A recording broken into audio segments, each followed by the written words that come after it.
Dhaka medical college হাসপাতালে রোগীদের সাথে প্রতারণা ও হয়রানির অভিযোগে অর্ধশতাধিক দালালকে আটক করেছে যৌথ বাহিনী।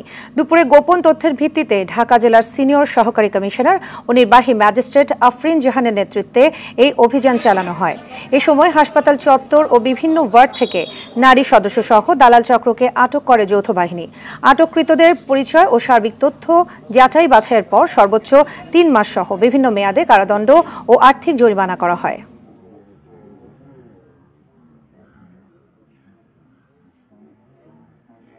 দালাল তো থাকবেই, দালাল অবশ্যই আছে, সব জায়গাতেই দালাল থাকে। কতগুলো মহিলা, কতগুলো ছেলে, এটা বলতে পারি না কতগুলো, আমাদের প্রশাসন আছে, ওনারা বলতে পারে। মাঝে মাঝে আমাদের পুলিশ, র্যাব, সেনাবাহিনীর সদস্যদের সমন্বয়ে আমরা এই অভিযান অব্যাহত রেখেছি।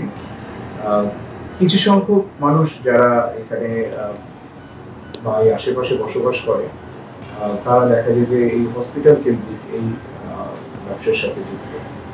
তো আমাদের পক্ষে অনেক সময় সম্ভব হয় না, সেই কারণে এই যৌথ বাহিনীর এই অভিযান মাঝে মাঝে